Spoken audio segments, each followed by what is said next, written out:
Good morning, good afternoon, good evening students. स्वागत है आप सबका एक बार फिर से हमारे यूट्यूब चैनल में। मुझे आप सब अच्छे से जानते होंगे पहली बात तो, और अगर आप नहीं जानते तो कोई फर्क नहीं पड़ता इस बात से, क्योंकि हम सब यहाँ पे सीखने के लिए हैं और जो सीखने वाली चीज़ें वो सारी इस वीडियो में हम कवर करने वाले हैं। वीडियो का टाइटल देख के आपको पता चल गया होगा, हम आज बात करेंगे स्पीकिंग मॉड्यूल के बारे में। तो पीटी की स्पीकिंग में कौन कौन से ऐसी 5 मिस्टेक्स हैं जो मैंने देखा कि हर बार स्टूडेंट्स करते हैं और हर बार वो इन मिस्टेक्स की वजह से अपने आप को काफी पीछे रख लेते हैं। कुछ मिस्टेक्स इनमें से ऐसी हैं जो कि क्लास में होती हैं पढ़ने के दौरान, और कुछ मिस्टेक्स ऐसी हैं जो कि जब आप लैब में प्रैक्टिस करते हैं, ज्यादातर प्रैक्टिस के टाइम पे आने वाली मिस्टेक्स हैं। हर मिस्टेक के साथ कुछ सजेशंस भी हैं जिससे कि आप उसको इम्प्रूव करें। ना केवल हमें वो मिस्टेक को छोड़ना है, बल्कि उन सजेशंस की मदद से हम अपने स्कोर को भी इम्प्रूव कर सकते हैं। और मैं चाहता हूं कि आप जितनी भी मिस्टेक्स इसमें मेंशन है, आप इनमें से किस किस मिस्टेक को अभी तक करते आ रहे थे, क्या कुछ आपने अभी तक गलतियां की हैं। हो सकता है आपने पांचों की पांचों मिस्टेक की होंगी, मोस्ट प्रोबेबली ऐसे भी कई स्टूडेंट्स होंगे जिन्होंने पांचों मिस्टेक की है। तो आप प्लीज कमेंट बॉक्स में वो बताना, सो दैट मुझे थोड़ा और हेल्प मिले और मैं किसी एक मिस्टेक को और इलेबोरेट करने के लिए हम अगली वीडियो बना पाए। तो बिना कोई वक्त गवाए सीधा स्टार्ट करते हैं हम आज की क्लास को, और शुरू करते हैं हमारी 5 कॉमन स्पीकिंग मिस्टेक में, पीटी की 5 कॉमन स्पीकिंग मिस्टेक। तो शुरू करते हैं। आप लोग चाहें तो साथ में नोट्स भी बना लेना, मैं कुछ वेबसाइट भी साथ में बताता रहूंगा। ये भी ध्यान रखें कि जो 5th मिस्टेक है उसमें हम काफी सारी चीजें और भी हैं जो कि मैं दूसरी वीडियोस के साथ रेफर करूंगा, जो वीडियोस आपको देखनी चाहिए। वो वीडियो कुछ तो आ चुकी हैं, कुछ आने वाले कुछ दिनों में। तो मेक श्योर कि 5th मिस्टेक को कवर करने के लिए सबसे पहले तो उस मिस्टेक को जरूर देख लेना अच्छे से, और साथ में इसको कवर करने के लिए जो रेफरेंसिंग मैंने की है, जो बुक्स का नाम या किसी वेबसाइट का नाम मैंने दिया, तो वो जरूर लिंक वहां पे विजिट कर लेना और कोशिश करना कि वहां से भी आप कुछ अच्छा सीख पाए। सो पीटी शुरू करते हैं। पीटी स्पीकिंग 5 मिस्टेक्स जो मैंने पाया है कि स्टूडेंट्स अक्सर करते हैं, तो हम स्टार्ट करेंगे जल्दी से पहली मिस्टेक की तरफ चलते हैं। सो द फर्स्ट मिस्टेक जो मैंने अक्सर देखा है कि स्टूडेंट कमिट करते हैं, वो है trying to be perfect in their speaking. Speaking में मुझे भी पता है कि कुल मिला के 4 मेन सेक्शंस हैं, that is read aloud, second number पे repeat sentence, describe image, and fourth is your reader lecture. इन 4 में से 2 में टेम्पलेट होता है। इन 2 टेम्पलेट में टीचर्स भी बहुत ज्यादा बच्चों को पुश करते हैं कि आप इसमें परफेक्ट होकर दिखाएं, और स्टूडेंट्स के मन में भी ये बात रहती है कि टेम्पलेट तो सबसे आसान काम हो गया, अगर मैं इसी में परफेक्ट नहीं हो पाया तो फिर मैं कहाँ परफेक्शन आएगा मेरे में। तो ऐसे में काफी एक जद्दोजहद सी रहती है कि स्पीकिंग में ना मैं एक भी नंबर नहीं जाने दूंगा, मैं एक भी गलती नहीं करूंगा। खासतौर पे रीड अलाउड में अगर आप एक लाइन बोल रहे हैं अभी भी, तो एक लाइन में काफी बच्चों के साथ ऐसा होता है कि मैं एक लाइन में तो गलती होनी ही नहीं चाहिए, टीचर्स भी ये बात बहुत बार कह देते हैं, और हमें भी अच्छे से पता है कि एक लाइन में मिस्टेक का मतलब काफी बड़ी मिस्टेक है वो।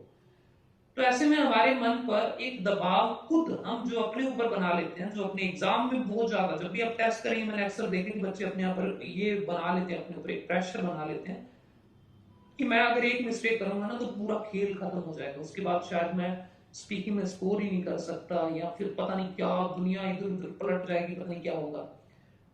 कीप दिस इन माइंड कि आप जितने मर्जी परफेक्शनिस्ट क्यों ना हो, चाहे आप जितने मर्जी, मैं अपना एग्जांपल दूं, मैं अपने आप को परफेक्शनिस्ट कह सकता हूं इन पीटी, क्योंकि मैं कंसिस्टेंटली 90 ईच करता हूं। 90 ईच का मतलब 89 भी नहीं, स्पीकिंग में हर बार 90 आ रहे हैं, और ऐसा पिछले लगभग 1.5 साल से हो रहा है। कोई 2 महीने में होता तो मैं फिर भी मानता। अगर मैं अपना एग्जांपल दूं और मैं ये बोलूं कि क्या मैं पूरी स्पीकिंग में मैं पूरी परफेक्शन के साथ पूरी स्पीकिंग कंप्लीट करता हूं, क्या मैं कहीं डिस्क्राइब इमेज में फंबल नहीं करता, क्या मैं रीडर लेक्चर का टेम्पलेट नहीं भूलता, या क्या मैं रीड अलाउड में हर वर्ड का प्रोनाउंसिएशन ठीक करता हूं, तो अगर मैं ऐसा कुछ कहूं ना तो ये सारा झूठ है, ऐसा कुछ भी नहीं है, कभी भी नहीं हो सकता। एक इंसान है हम सारे, और इंसान होने के नाते गलतियां हम सब करते हैं। आप गलती जो उससे भी बड़ी करते हैं वो ये करते हैं कि आप ये एक्सपेक्ट करते हैं कि मैं बिल्कुल परफेक्ट करूंगा आंसर इसका, और ऐसे में अगर आपसे एक मिस्टेक हो जाती है, छोटा सा 2 की जगह पर 4 पढ़ा गया, 4 की जगह पर 5 पढ़ा गया, फ्लो में हो जाता है। जब आप रीड अलाउड पढ़ रहे हैं ऐसा हो सकता है। एक मिस्टेक होना बड़ी बात नहीं थी, लेकिन उसके बाद जो आप दिल बैठा लेते हैं कि अब मेरा कुछ नहीं हो सकता, और आप उसके बाद बिल्कुल आपकी टोन चेंज हो जाती है। अक्सर मैंने बच्चों को देखा है कि रीड अलाउड में पहले 3 वर्ड अगर अच्छे निकल गए तो उसके बाद वो गलती करते ही नहीं, बहुत अच्छा बोल रहे हैं, लेकिन पहले 3 वर्ड में अगर एक गलती होगी तो उसके बाद पूरा रीड अलाउड वो अपना बर्बाद कर लेते हैं। और ये सब क्यों हुआ? क्योंकि उनके मन में बात आ गई कि मैंने इस रीड अलाउड को खत्म कर दिया, अब चलो अगले वाला। और कई तो इवन उसका इम्पैक्ट अगले रीड अलाउड में भी देखने को मिल जाता है कि जो अगला वाला भी खराब कर देते हैं। आप लोग वहां पे 90 ईच करने के लिए नहीं जाते हैं, मैं भी नहीं जाता। अगर मैं किसी दिन 90 ईच के लिए जाने लग गया ना तो उस दिन मेरे 90 ईच नहीं आएंगे, मेरा टारगेट होता है कि मैं अपना बेस्ट करके दिखाऊंगा, और ये 5 मिस्टेक जो मैं आज बता रहा हूँ ये मिस्टेक मैं नहीं करूंगा। सेम इसी तरह से राइटिंग रीडिंग की भी मिस्टेक्स ना सब में पढ़ेंगे अपने, पर अभी फिलहाल अपने स्पीकिंग की बात कर रहे हैं। अपने आप से ये एक्सपेक्ट ना करें, फाइनल लाइन बॉटम लाइन, अपने आप से ये एक्सपेक्ट ना करें कि आप परफेक्शनिस्ट हैं, आप बिल्कुल परफेक्ट करके आएंगे, आप रिपीट सेंटेंस में सारे वर्ड कवर करेंगे, आप रीड अलाउड में हर वर्ड को सही बोलेंगे, डिस्क्राइब इमेज में फंबल नहीं होगा।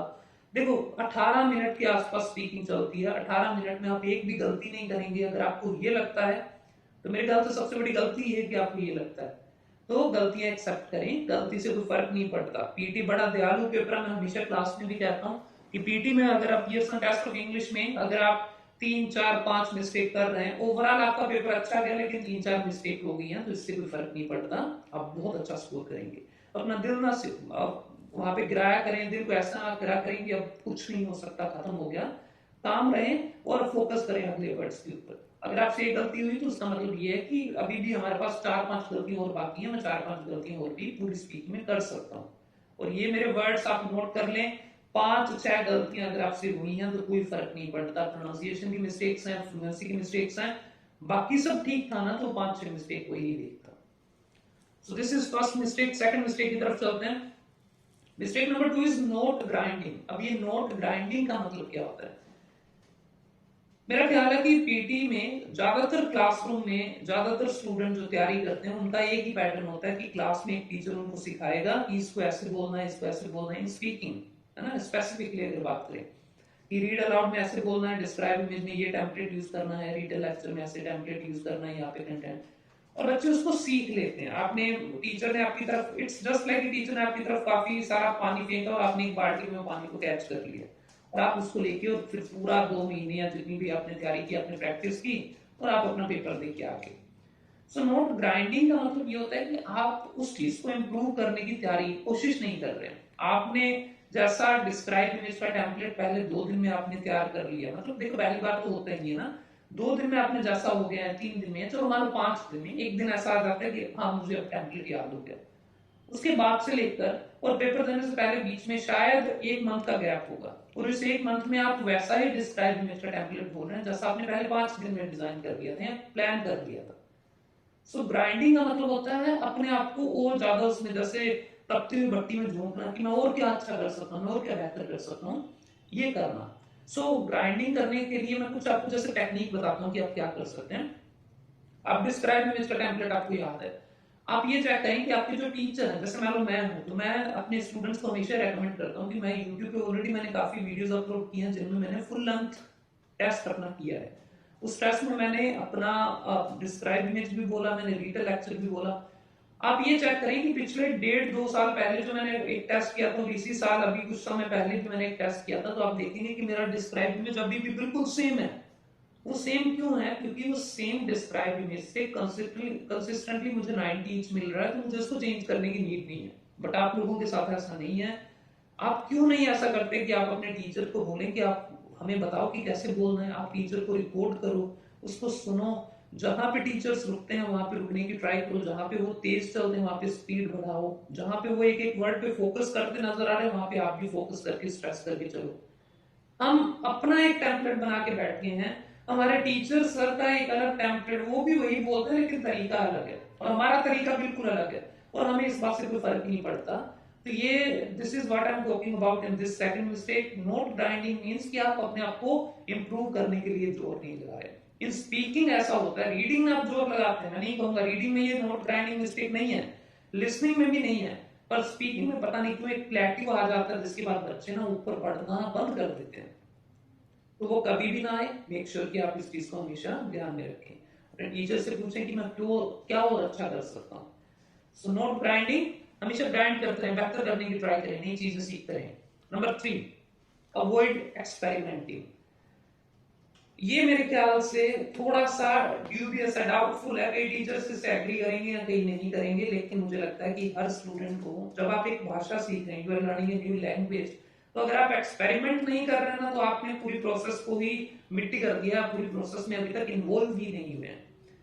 एक्सपेरिमेंटिंग का मतलब कि मैं एक टेम्पलेट को अच्छे से बोलता हूँ, मुझे टेम्पलेट बोलना आता है, मैं ये काफी हद तक सेकंड के साथ ही कोरिलेट कर रहा है, इसलिए इन दोनों को साथ में रखा गया, सेकंड मिस्टेक और थर्ड को। मैंने एक टेम्पलेट बोलना सीखा, मुझे वो टेम्पलेट बोलना आता है। मेरे टीचर कहते हैं कि टेम्पलेट बहुत अच्छे से बोलता हूँ मैं, सब कुछ ठीक चल रहा था। पर क्या आप लोग ये ट्राई करते हैं कि आप उस टेम्पलेट को थोड़ा सा स्पीड बढ़ा के एक बार बोल के चेक करें एक टेस्ट में कितना स्कोर आ रहा है, फिर एक बार उसको स्पीड कम करके बोल के चेक कराएं, अपने टीचर से चेक कराएं या टेस्ट में चेक करें, और वहां पे चेक करें कि आपको स्कोर कितना मिल रहा है किस तरह से बोलने पर। एक टेस्ट में मैं रुक रुक के जैसा टीचर्स ने बोला था वैसे बोलूंगा, एक टेस्ट में मैं थोड़ा तेजी से निकल जाऊंगा पूरा टेम्पलेट बोल के, एक टेस्ट ऐसा आएगा जिसमें मैं ट्राई ये करूंगा कि मैं फॉर एग्जांपल इंटोनेशन का यूज करूं, एक टेस्ट ऐसा आएगा जिसमें मैं स्ट्रेस का यूज करूं, एक टेस्ट ऐसा आएगा जिसमें ट्राई करूं मैं दोनों चीजें साथ में। अगर आपको बाय द वे इंटोनेशन और स्ट्रेस का मीनिंग नहीं पता तो थोड़ा सा रिसर्च करें, पूछें इसके बारे में, या फिर अभी थोड़े दिनों में एक वीडियो और आ जाएगी तो उसमें आपको समझ आ जाएगा, तो वहां पे देखना, बाकी आपको क्लास में सिखाया होगा। तो अलग अलग चीजों को ट्राई करके देखें कि इस तरह से कितना अच्छा स्कोर आता है। और जब स्कोर की बात आती है तो मैंने अक्सर एक और चीज देखी कि हम डिपेंडेंट हो जाते हैं हमारे वेबसाइट्स पर या मॉक टेस्ट में आने वाले स्कोर के ऊपर। मैं चाहता हूँ कि जब स्कोर की बात करें तो आप अपने टीचर से पूछें कि सर मुझे दोनों को कंपेयर करके बताओ कि कौन सा अच्छा है। और 2 बार मैं हमेशा ये कहता हूँ कि टीचर को दोनों रिकॉर्डिंग अपने फोन में ले जाओ, दोनों रिकॉर्डिंग उनके सामने रखें, सर ये पहला है ये दूसरा है, दोनों में से कौन सा अच्छा लगा, टीचर आपको सुन के बताएंगे, हो सकता है उनको कोई फर्क ही ना पता चले, तो आप दूसरी बार फिर बताएं सर मैंने इसमें थोड़ा सा इंटोनेशन पे काम किया था, आप चेक करो अभी थोड़ा कौन सा बेहतर लग रहा है, कौन से वाले में इंटोनेशन अच्छा लग रहा है। आप ये ना बताएं कि किसमें अच्छा था, टीचर चेक करके बताएगा कि किसमें अच्छा लगा, और जो अच्छा आपको तो पता ना कि किसमें इंटोनेशन आपने जोर लगाया था और किसमें नहीं लगाया था। सो ये एक्सपेरिमेंटेशन होते ही है पीटी में। बच्चे अक्सर हाँ मुझे एक तरह से बोलना आता है बस मैं अपने उसी वो एक जैसे घोड़े को दौड़ते टाइम ऐसे आपको भी ऐसे पट्टी लगा देते हैं कि घोड़ा सिर्फ सामने की तरफ जाएगा, वो इधर उधर देखेगा ही नहीं कि और मैं क्या कर सकता हूँ कहाँ जा सकता हूँ। तो सेम स्टूडेंट्स के साथ हो जाता है कि वो शुरू में 2 दिन में फाइनल कर लेते हैं कि मुझे टेम्पलेट कैसे बोलना है, और पूरी प्रैक्टिस उसी टेम्पलेट पे करते हैं, पेपर वाले दिन बोल के आ जाता है। और सबसे दुख की बात ये है फेल होने के बाद भी दूसरा पेपर भी आप उसी तरह से बोल के आते हैं, और फिर आके आप बोलते हैं कि सर स्कोर तो चेंज ही नहीं हुआ, स्कोर तो वही। तो जब आपने कुछ चेंज नहीं किया तो पियर्सन वाले स्कोर कैसे चेंज करेंगे। तो आप एक्सपेरिमेंट करें, नई चीजें सीखें, उनको इम्प्लीमेंट करें, और पेपर आने से पहले मोर और लेस आपको बताना चाहिए कि क्या चीजें मुझे करनी है और क्या मुझे नहीं करनी है। So this is the third mistake, experiment आप नहीं करते हैं। Fourth mistake, not getting evaluated properly. ये एक कंबाइंड मिस्टेक है स्टूडेंट्स की प्लस उनके ट्रेनर्स की भी। सो क्या है not getting evaluated, think about it, एक बार सोचें इवैल्यूएटेड का मतलब कैसे आप इवैल्यूएट होते हैं, थोड़ा सा समझें।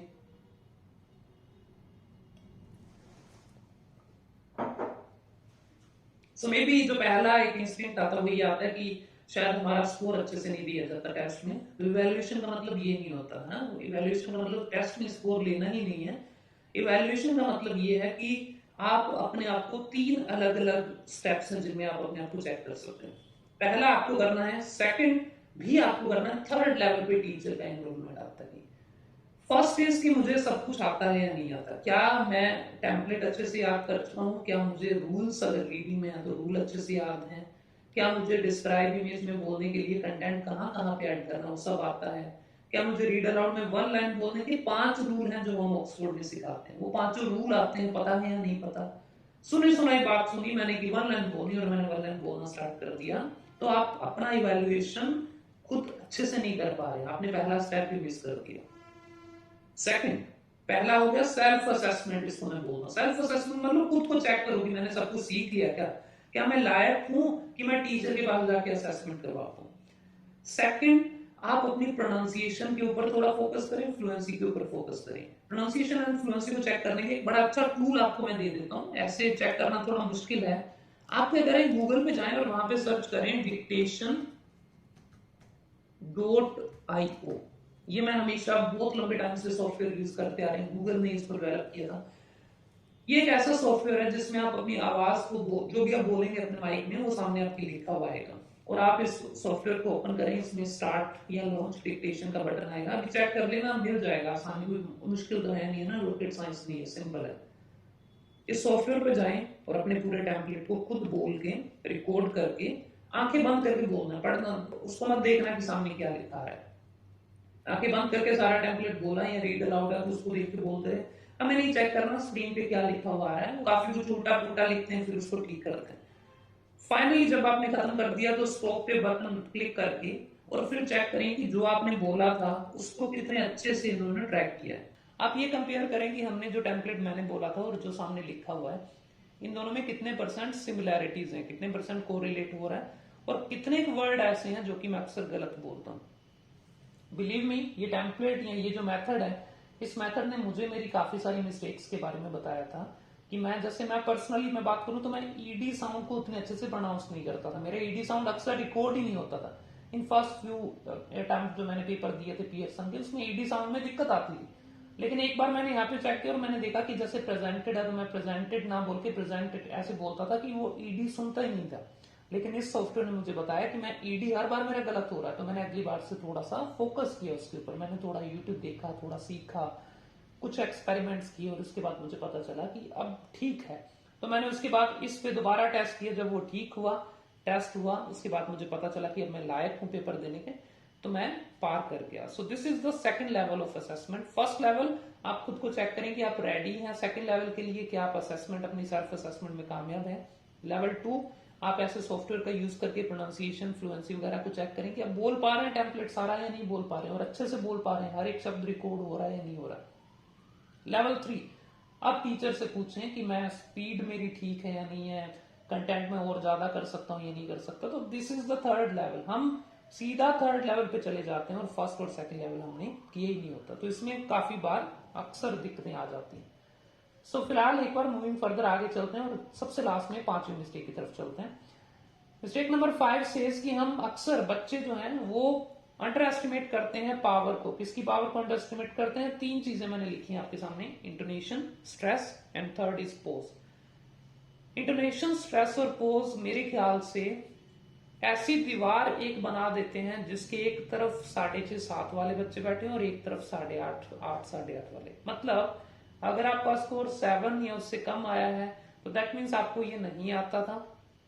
अगर आपका स्कोर 8 से ऊपर है तो शायद आपको पता नहीं होगा कि इनका नाम क्या है, लेकिन आप ये करते हैं। इंटोनेशन का मतलब अपने सेंटेंसेस को इस तरह से फिनिश करना कि सामने वाले को ये पता चले कि आपने बात को खत्म किया है या अभी आप और बोलने वाले हैं। जैसे मैं आपके सामने बोलूं और मैं 2 तरह से बोलूं कि यार कल जब मैं मार्केट गया था ना, और मैं इतना बोल के रुक जाऊं तो आपको पता होगा कि अभी इसकी बात खत्म नहीं हुई है, मेरी टोन से पता हो चल जाएगा। और अगर मैं आपको बोलूं यार कल मैं मार्केट गया था, तो इससे ये पता लग रहा है कि मेरी बात अब खत्म हो चुकी है और अब आपके बोलने का समय है, मैं इतनी बात ही बोलना चाहता हूँ। सो ये जो फर्क मैं लाया दोनों बार में, वो फर्क शब्दों का भी है थोड़ा सा, लेकिन ज्यादातर फर्क वो इंटोनेशन का है, अपनी टोन का है। तो वो टोन और इंटोनेशन पे हमें काम करना है। स्ट्रेस किसी वर्ड पे, यार कल मैं मार्केट गया था, कि कल मैं इसलिए नहीं आ पाया कि मैं कल मार्केट गया था, तो दिस इज स्ट्रेस। जब आप एक रीड अलाउड करें या जब आप एक डिस्क्राइब इमेज करें या जब आप एक रिटेल लेक्चर करें, देखो डीआई और रिटेल लेक्चर में, डिस्क्राइब इमेज और रिटेल लेक्चर में, ये दोनों चीजें आपको टीचर सिखा सकते हैं कि कहाँ पे इंटोनेशन, कहाँ पे स्ट्रेस करना है, क्योंकि फिक्स है। लेकिन रीड अलाउड में और रिपीट सेंटेंस में आपको खुद थोड़ी सी अकल लगानी है, सीखना है इनको, और इसके बाद इनको इस्तेमाल करना है। इनके लिए जो टेक्निक्स हैं वो ऑलरेडी हम डिस्कस करते हैं क्लासेस में। आप सबसे रिक्वेस्ट है कि क्लासेस को सीरियसली अटेंड किया करें। नहीं पता तो अपने रिस्पेक्टिव टीचर से पूछें जो जो आपको पढ़ाते हैं। इन तीनों वर्ड्स का मीनिंग अगर आपको नहीं पता तो आप सबसे पहले तो ये ध्यान रखें कि आपका पेपर 90 का नहीं है स्पीकिंग में, आपका एग्जाम ऑलरेडी 65 64 का है। 65 में से आप 58 करते हैं या 62 करते हैं, वो डिपेंड करेगा कि बाकी चीजें कितनी अच्छी है। लेकिन इन 3 चीजों के बिना आप 7 से ऊपर नहीं कर सकते। और अगर कोई कहता है कि मुझे तो पता नहीं लेकिन फिर भी मैंने 84 किया था, 85 किया था, तो मुझे भी जब मैंने पहली बार किया था तो मुझे नहीं पता था कि इनको ये बोलते हैं, पर आप लोग ये करते हैं। आपको पता नहीं है लेकिन फिर भी, हमें नाम नहीं पता था लेकिन फिर भी हम इन चीजों का इस्तेमाल करते हैं। सो ये 5 ऐसी मिस्टेक्स हैं जो मुझे लगता है कि हर स्टूडेंट को अवॉइड करनी चाहिए स्पीकिंग में। दोबारा से स्टार्ट करते हैं और शायद ये अच्छा स्कोर करने में आपकी हेल्प करेगा। सबसे पहला, अवॉइड करें गलतियों को, अवॉइड करें परफेक्शन को, अपना एक जिद बनाना कि मैं परफेक्ट बनूंगा। गलतियां होना एक ह्यूमन नेचर है, उसमें हम कुछ नहीं कर सकते। गलतियां होने को अप्रिशिएट करें और ये खुश हुआ करें कि अभी 4-5 गलतियां हो जाए तो कोई फर्क नहीं पड़ता। Number 2, note grinding. लगातार आगे बढ़ने के लिए ऑप्शन देखते रहे कि मैं क्या अच्छा कर सकता हूं। लोगों से पूछें, सक्सेसफुल लोगों से ये ना पूछें कि कौन सा टेम्पलेट यूज किया था, उससे ये पूछें कि मेरे वाले टेम्पलेट को कैसे तू यूज करता, ताकि मैं भी उसी तरह से यूज करके अच्छा स्कोर कर पाऊं। Avoid experimenting. बच्चे अक्सर ये कर देते हैं कि एक्सपेरिमेंटिंग को अवॉइड करते हैं। नई नई चीजों को एक्सपेरिमेंट करें, नई नई चीजों को ट्राई करें, स्पीड बढ़ाएं, स्पीड कम रखें, आधा बोलें, पूरा बोलें, हर तरह से टेस्ट करके देखें। कुछ जा नहीं रहा, एक्सपेरिमेंट करेंगे तो कुछ नया सीखने को मिलेगा। नॉट गेटिंग इवैल्यूएटेड, 3 लेवल पे इवैल्यूएशन होता है, खुद करें अपना असेसमेंट, फिर दूसरे नंबर पे जाएं और चीजों को सीखें, इंटरनेट की मदद लें थोड़ा सा, उसमें मैंने आपको एक सॉफ्टवेयर बताया, एक वेबसाइट बताई। तीसरे नंबर पे टीचर से अपनी हेल्प लें। तीनों में से कोई भी पड़ाव हल्का नहीं रहना चाहिए, तब जाके आप इंश्योर कर सकते हैं अपनी सक्सेस। तो सबसे लास्ट में, आप अगर इन 3 चीजों की कदर नहीं करेंगे तो आप कहीं ना कहीं बहुत पीछे हैं बाकी सबसे जिनको ऑलरेडी ये आता है। ये था आज का वीडियो जिसमें हमने स्पीकिंग की 5 कॉमन मिस्टेक्स के बारे में बात की। मिलते हैं आपसे अगली वीडियो में जिसमें हम बात करेंगे रीडिंग की 5 कॉमन मिस्टेक्स।